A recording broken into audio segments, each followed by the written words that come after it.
Please. How many have major goals you'd like to achieve? Raise your hands, please. Major goals you'd like to achieve. Fantastic. Shake someone's hand on your right and left. Look them in the eyes and say, you have something special. You have greatness within you. Do that right now, please.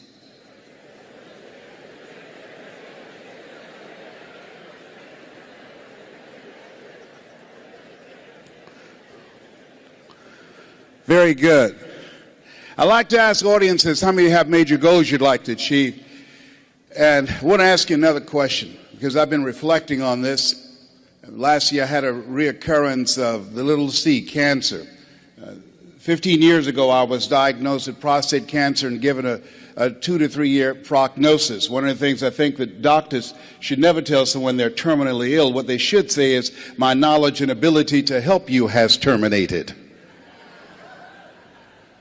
But I've been reflecting on my life, and I want to ask you, and I know you've done things you feel good about, things that you're proud of, but how many of you know if you had your life to live over again, you could have done more than what you've done thus far? Raise your hands, please.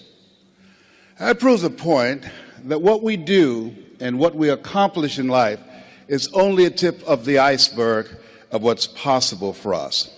So I want to share some thoughts with you. I want you to think about 3 goals that you'd like to achieve in 3 areas of your life. Number 1, what's one personal goal that you'd like to achieve?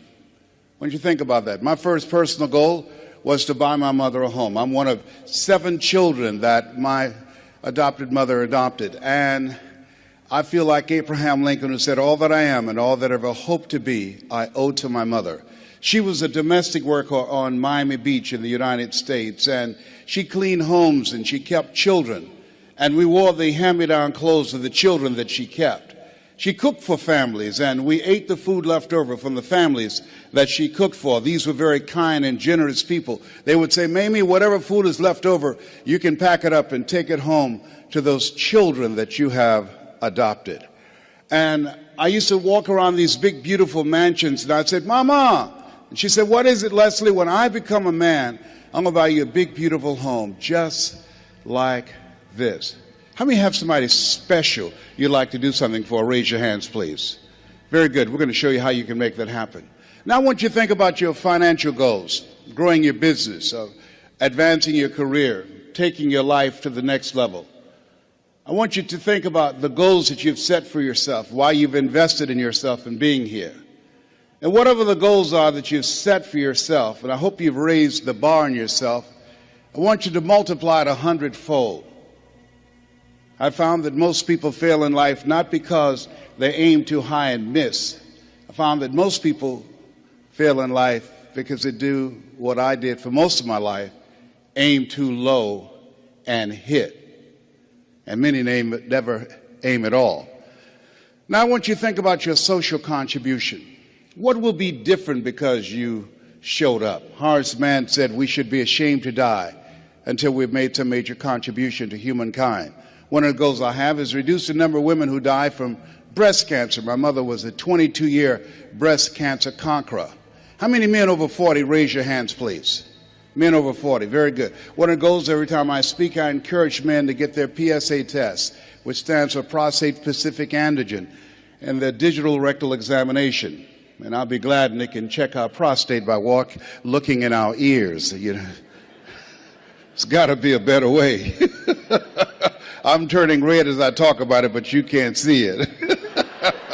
A friend of mine was at a medical convention. Hey, Les, let me give you a free rectal. I said, no, buddy, you too motivated.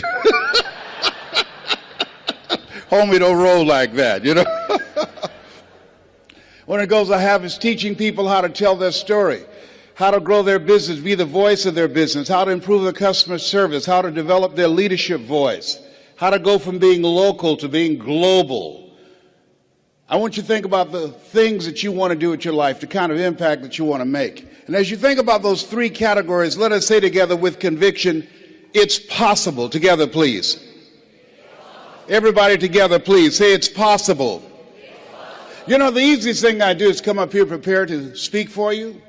But the most difficult thing that I've ever done, and took me years to do, was to believe that I could do it. Given my beginning, born in an abandoned building on a floor in a poor section of Miami, Florida, called Liberty City, with a twin brother. Being adopted, being labeled educable, mentally retarded in the 5th grade and put back from the 5th grade to the 4th grade, and failing again in the 8th grade, and not having any college education. And if both my birth parents stood up and said, "Hello, son," I would not know either one. You know, I saw a movie late one night, and in this movie called Magnolia, Tom Cruise, and there was a line in there that said, "We might be through with our past, but our past is not through with us." How many of you know there are things that we've experienced that can impact the way we see ourselves? Raise your hand as you understand that. And so as you look at yourself and look at your goals, I want you to write this down. You don't get in life what you want, you get in life what you are. You have to create an achiever's mindset. You have to create that yourself. My favorite book says, "Be ye not conformed to this world, be ye transformed by the renewing of your mind." And what you're doing right now is an indication of what's most important. As you begin to invest in yourself, setting aside a time to be here. This is the era what the late Peter Drucker calls the era of the 3 C's: accelerated change, overwhelming complexity, and tremendous competition. And so as you look at yourself and look at your goals, setting aside time every day to work on your mindset, to expand your vision of what's possible for you. They did an interview with Warren Buffett, one of the richest men on the planet, as you're aware. And they asked him, what's the most important investment people can make today? And this was in the middle of the recession in the United States. Here's a guy that has billions of dollars in real estate, billions of dollars in the stock market, and he said the most important investment you can make is in yourself. Everybody repeat after me, please. Live full. Die empty. Say it again. Live full. Die empty. After having 238 radiation seed implants, I was reading one night some words by Dr. Howard Thurman, who was a mentor to Dr. Martin Luther King Jr., to Albert Schweitzer, to Mahatma Gandhi. He wrote, "Deep is the hunger, the voice of the genuine, the centering moment." As I was reflecting on his words, he said, the ideal situation for a man or woman to die is to have family members praying with them as they cross over. He said, but imagine, if you will, being on your deathbed and standing around your bed, the ghost of the dreams, the ideas, the abilities, the talents given to you by life, but you, for whatever reason, you never pursued those dreams. You never acted on those ideas. You never used those gifts. You never used those talents. And there they are staring at you as you're lying on your bed with large, angry eyes saying, we came to you, and only you could have given us life. And now we must die with you forever. And the question is, if you died today, what dreams, what talents, what abilities, what gifts, what ideas would die with you? One minister out of Bahamas said, the wealthiest place on the planet, it's not in the Far East where there's oil in the ground. It's not in South Africa where there are diamond mines. He said, the wealthiest place on the planet is the cemetery. And there you see potential never realized. There you find books never written. There you find ideas never acted on. Maybe that's why Henry David Thoreau said, oh God, to reach the point of death, only to realize that you've never lived, only to realize that you've never scraped the surface of your potential. Let us say again, live full, die empty. And so as you think about your goals and dreams, I'm suggesting that you set aside time every day, if you're not doing it already, reading 10 to 15 pages of something positive every day, listening to audio programs, investing in yourself to expand your mind for what it's possible, to develop a spirit of optimism. And then the next thing is, let us say together, it's necessary. You see, not only is it possible that you can live your dream and that you have to sell yourself on that every day. There's an African proverb that says, if there's no enemy within, the enemy outside can do us no harm. I didn't do this for 14 years because I convinced myself I couldn't do it. I would go see the late Zig Ziglar and Jim Rohn and the late Dr. Norman Vincent Peale, and I saw Tony Robbins, and my heart said, I could do that. How many like to help people? Raise your hands, please. I said, I can do that. And then when I would go to the parking lot, my inner voice would become activated and say, Les Brown, you can't do that. You don't have a college education. Les Brown, you can't do that. You've never worked for a major corporation. Les Brown, you can't do that. Who wants to hear anything you've got to say? How many ever thought about something you wanted to do and you talk yourself out of it? Raise your hands, please. And so that's why it's necessary that we work on ourselves. And let us say together, OQP. Only quality people. Write that down. As you think about your goals and dreams over the next 2 years, over the next 2 days, it's very important that you look at the people in your life and you ask the question, what is this relationship doing to me?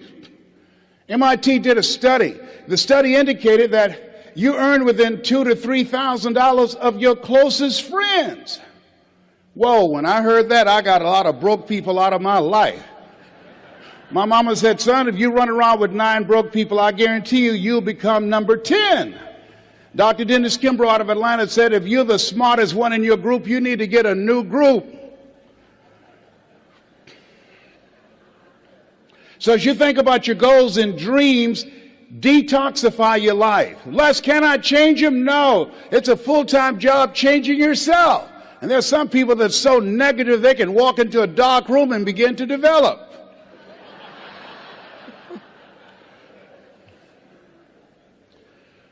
And so it's very important that you look at the people that's in your circle and begin to understand, are you growing mentally and emotionally and spiritually and professionally? Are they an asset to you or a liability to you? The other thing is, as you look at your goals and look at your dreams, let us repeat this, please. Make your move before you're ready.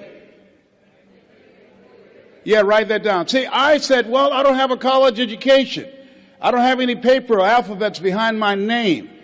And I realized that if you want to make it in life, you want to make your mark, you've got to become a risk taker. Viscott said, if you're not willing to risk, you cannot grow. And if you cannot grow, you can't become your best. And if you can't become your best, you can't be happy. And if you can't be happy, then what else is there? I like what Helen Keller says. She says, life is short and unpredictable. Eat the dessert first. So you have something special. You're here because there's something in your heart of hearts that said, I want more. I can do more. You're here because you're different. How many of you know people who should be here? Raise your hands, please.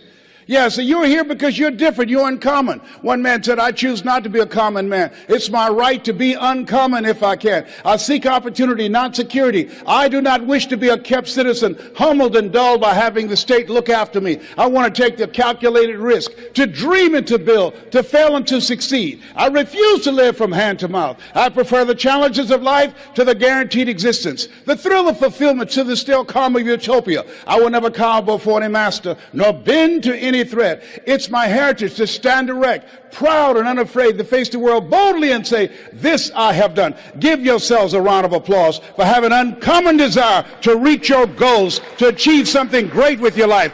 Bring your level of energy up.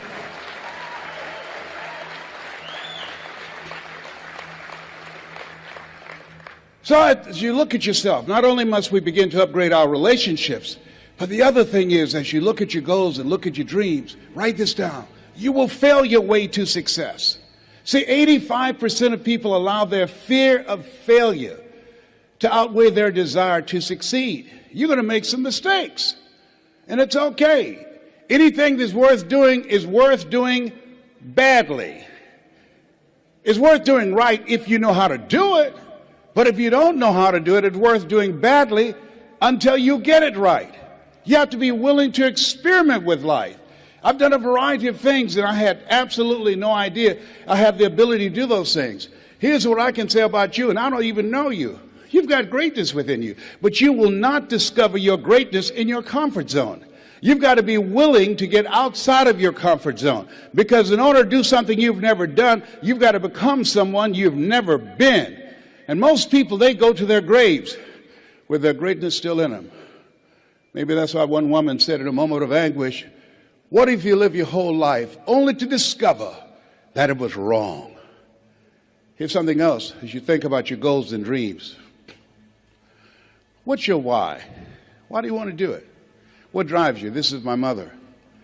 She was 46 years old when she adopted first Wesley and I and then 5 other children.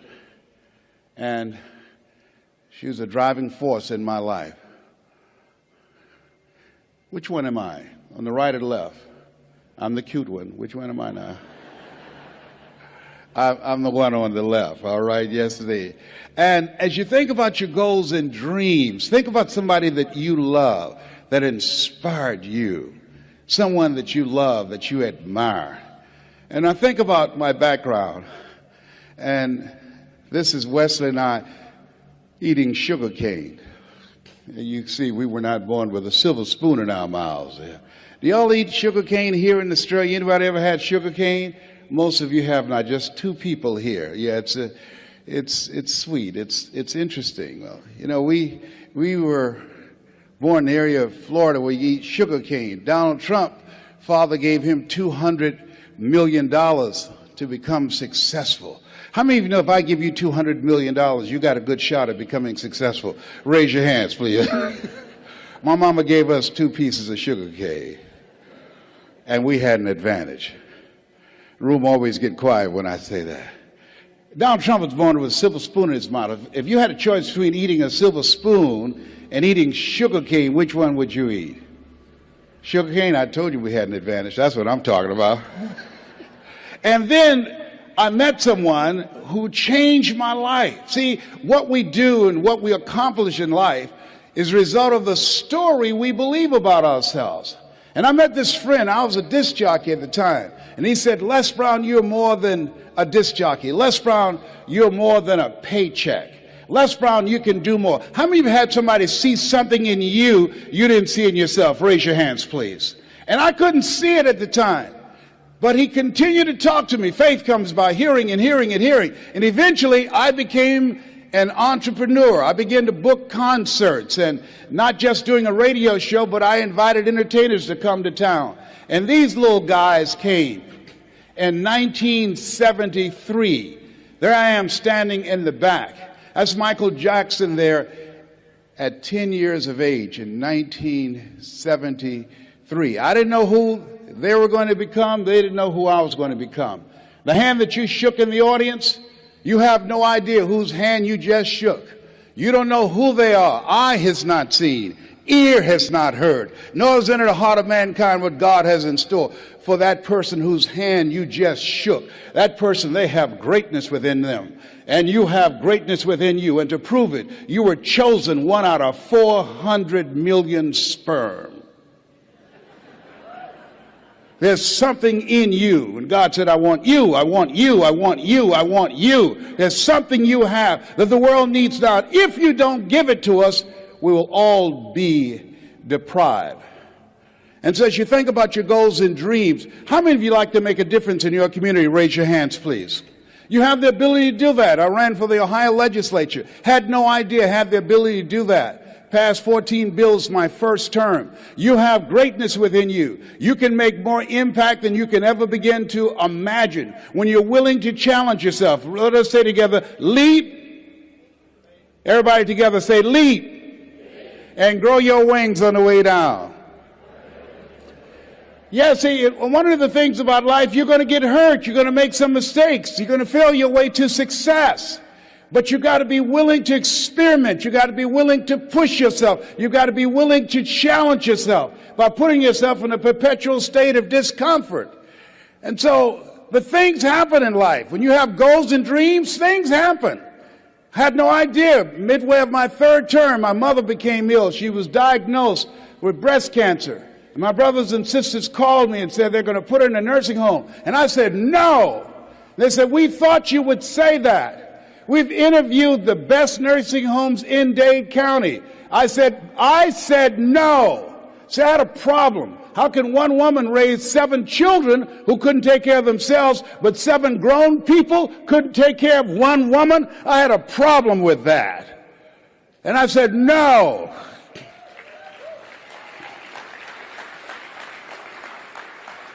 So I resigned from the Ohio legislature and I came back to Miami to take care of Mama, and took care of her until 89.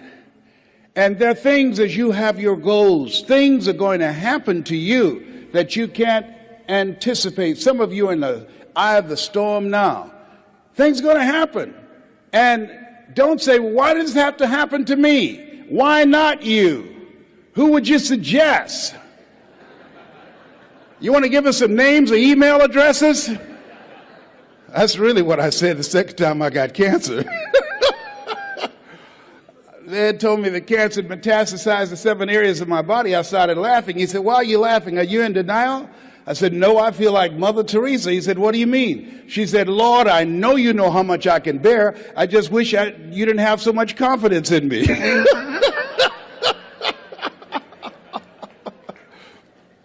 There's times in your life when things are going to happen that you've got to begin to put your dream on hold. And you might have to reinvent yourself. How many have already gone through that? Raise your hands, please. It's called life. And don't tell everybody about it. 80% don't care, and 20% glad it's you. You have to suck it up and handle it. That's what they call being in business, being an entrepreneur, being a risk taker, walking by faith and not by sight. Stuff happens to you. And so I had to go in a new direction. And I decided to tell my story. How many of you got a story? Raise your hands, please. How many of you have gone through some things in life that you can teach some other people? Raise your hands, please. How many of you, like me, had periods in your life when you were temporarily insane? Raise your hands. See, there are some people, what it goes, I have a training, 100,000 voices of hope outside of politics and outside of religion, both of which I believe unwittingly polarize and divide people, and teach people how to deliver a message of hope and give people methods and techniques that will help them to change their lives and begin to move their lives to another level. You have something special. You have greatness within you. That story that you have can impact people's lives. Mike Williams talked to me, and it changed my life. It began to expand my vision. How many of you have a college education? Raise your hands, please. Very good. Over 90%. How many ever give a lecture at Harvard University? Raise your hands, please. No hands up. That's in your future. Shake somebody's hand on your right and left and say, that's in my future. That's in my future. Everybody point at me right now. Point at me right now. Point at me lovingly right now. Say, Les Brown. Everybody together say, Les Brown. If you can do it, I can do it. And this time when you say, I can do it, say it with conviction. Point at me again. Les Brown. If you can do it, I can do it. Shake someone's hand and you're ready and left and say, I'm ready to play a bigger game. Do that right now. Say, I'm ready to play a bigger game. Absolutely. Yes. It says you look at yourself and look at your goals. There's some things that you can do when you challenge yourself, when you go outside your comfort zone. There are things that will come in the direction of your life that you can't even begin to imagine. That you're going to begin to evolve and go to new levels that will amaze you. And I tell you these things not to impress you, but to impress upon you. You have something special. You have greatness within you. You have the ability to do more than you can ever begin to imagine. And so what I'm suggesting that you do is to stretch yourself. That you constantly look for ways as an entrepreneur, how can you begin to set yourself apart from the competition? What is it that you can do that can make you stand out? What are the market takeaways that you can do? One of the things that I learned as a speaker, as a trainer, as an entrepreneur, and a small business operator is that you've got to find something that you love and that you master that. Henry David Thoreau said, do not go where the path may lead, but go where there's no path and leave a trail. As you look at yourself as a business operator, as you look at yourself as an entrepreneur, as you look at yourself as a person that want to make a mark with your life, that want to leave a legacy, you've got to be hungry. Let us say together, I'm hungry to do more. I'm hungry to stretch myself. I'm hungry to take my life to another level. I never forget this gentleman that I'm going to talk with tomorrow. He's now in his 90s. He's blind from glaucoma. And I never forget, he said, young man, go to the board and work this problem out for me. And I said, oh, sir, I can't do that. He says, why not? I said, I'm not one of your students. He said, look at me. Yes, sir. Go to the board and work the problem out anyhow. I said, I can't, sir. And the other students started laughing and saying, he's Leslie. He's got a twin brother, Wesley. Wesley is smart. He's DT. He said, what's DT? He's the dumb twin. And I said, I am, sir. As the students laughed, as some of you did. And he came from behind his desk, he looked at me. He said, don't you ever say that again. Someone's opinion of you does not have to become your reality. And that was a turning point in my life. On one hand, I was humiliated, but on the other hand, I was liberated, because he looked at me with the eyes of Goethe, who said, look at a man the way that he is, he only becomes worse. But look at him as if he were what he could be, then he becomes what he should be. He said, young man, what do you want to do with your life? I said, sir, I want to make my mother proud, sir. He said, how do you plan to do that? I said, when I get out of high school, I'd like to be a disc jockey. He says, is that right? I said, yes, sir. He says, good. I'm going to tell you some things to do. I said, what is this? He says, number one, he said, I want you to work on your mind. He said, here's some motivational materials I want you to listen to by Dr. Norman Vincent Peale and Earl Nightingale. Train your thinking. Write this down. This is very important. What you think about, you bring about. He said, I want you to train your mind to serve you. And I want you to focus on becoming a disc jockey every day. I want you to see yourself on the radio talking to thousands of people. I want you to see yourself doing the things that you want to accomplish. Hold the vision. And I encourage you to do the same thing, whatever area, whatever you want to do, whatever business that you're in, whatever industry that you're in. You want to see yourself there and hold the picture of what it is you want to accomplish. And I said, sir, I want to be a disc jockey, but I don't have a job yet. And then he quoted Whitney Young. He said, young man, it's better to be prepared for an opportunity and not have one than to have an opportunity and not be prepared. He said, you got to be hungry. I said, I am hungry, sir. He said, good. Here are my car keys. At 12 noon, I want you to go in my car and turn on the radio and listen to Paul Harvey. Who is Paul Harvey, sir? He's the world's greatest communicator. He said, whatever you want to do, you want to find people who master that, because success leaves clues. And that's the same thing I'm suggesting to you. Whatever area that you want to go in it's finances, in business, insurance industry, whatever area that you're interested in, find the people who are mastering that and follow their example. He said, and let me share something else. I said, yes, sir. He said, watch your relationships. They're nourishing relationships and they're toxic relationships. Nourishing relationships, they bring the best out of you. They inspire you. Toxic relationships, they drain you. I said, I will, sir. I do exactly what you're telling me to do, sir. And then he said, Mr. Brown, yes, sir. I've given you everything I can give you. You've got to go out into the marketplace and face the music. I said, thank you, sir. I went to apply for a job on Miami Beach. Milton Butterball Smith was the program director. Hello, Mr. Butterball. How are you, sir? My name is Les Brown, sir. I like to be a disc jockey. Young man, you have any journalism in your background? No, sir, I don't. You have experience in broadcasting? No, sir, but I visualize myself being on the air every day, sir. I practice. All I want is a shot. Just give me a shot. He says, no, we don't have any job for you. How many have ever been rejected? Raise your hands, please. I was devastated with rejection. I went back and I said, hey, Mr. Washington, they said no. He said, don't take it personally. Most people are so negative, they have to say no 7 times before they say yes. He said, you got to be hungry. Go back again. I said, yes, sir. Hello, Mr. Butterball. How are you, sir? My name is Les Brown, sir. I like to be a disc jockey. Young man, weren't you here yesterday? Yes, sir. Didn't I tell you no yesterday? Yes, sir. Then why are you back today?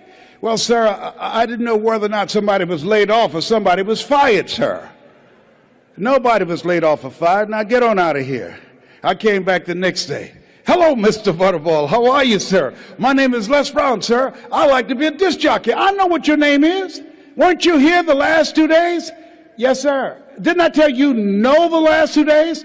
Yes, sir. Then why are you back today? Well, sir, I don't know whether or not someone got sick or someone died, sir. No one got sick or died. No one was laid off or fired. Now, don't you come back here again. I came back the next day, talking loud, looking happy, like I was singing for the first time.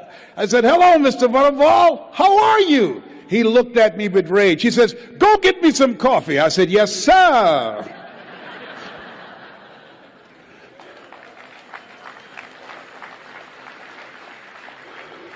My favorite book says, the greatest among you will be your servant. How many of you are serious about reaching your goals? Raise your hands, please. Here's something I encourage you to write this down. Provide more service than you get paid for. As small business operators, and you're going to do market takeaways, you've got to provide more service than you get paid for. You've got to build relationships with people. You've got to be able to tell your story, because people do business with people they know, like, and trust. You've got to look for ways, as a lady who became the dominant force in her industry, and they said, how did you get here? In an industry that's dominated by men, and she said, it's not our intention to please our customers or to satisfy our customers. Our intention is to amaze them with the quality of the service that we provide for them. And so you have to literally amaze your customers.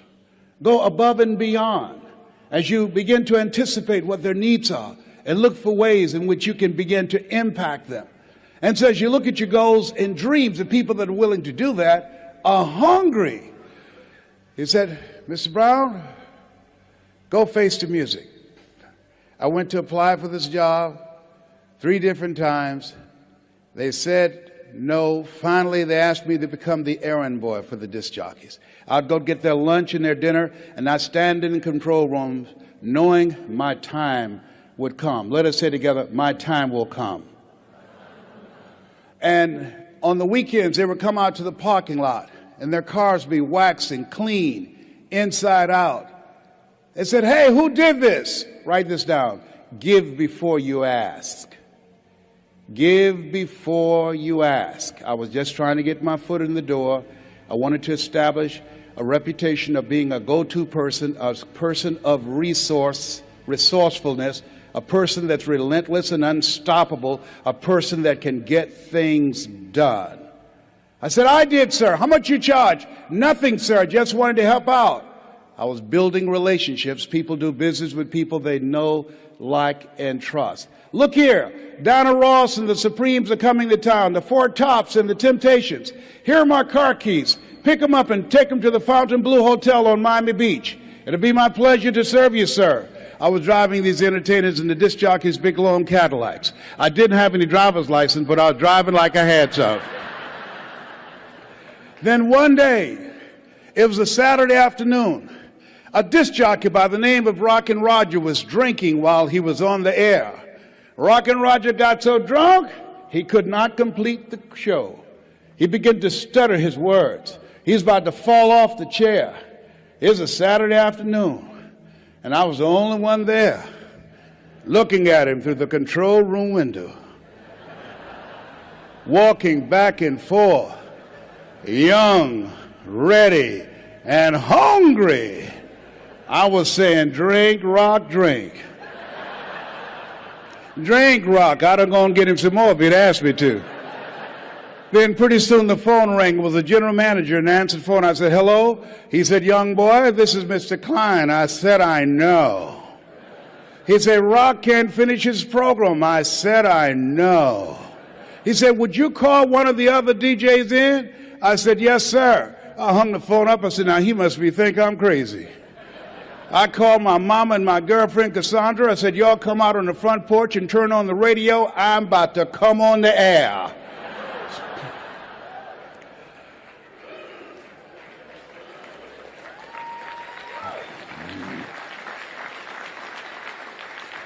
I waited for about 20 minutes, and then I called him back. I said, Mr. Klein, I can't find nobody. He said, young boy, you know how to work the controls? I said, yes, sir.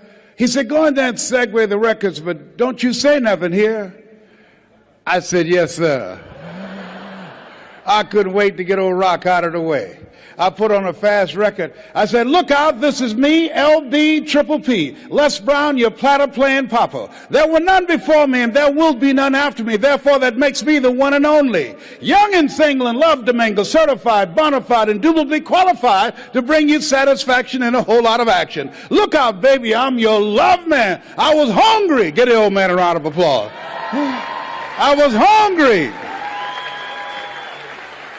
I was hungry. Shake someone's hand on your right and left, look them in the eyes and say, you got to be hungry. Do that right now. Shake someone's hand and say, you got to be hungry. People that are hungry are willing to do the things today others won't do in order to have the things tomorrow others won't have. People that are hungry, believe, always strive to get on top in life because it's the bottom that's overcrowded. People that are hungry know if you want to be successful, you must be willing to do the things today others won't do in order to have the things tomorrow others won't have.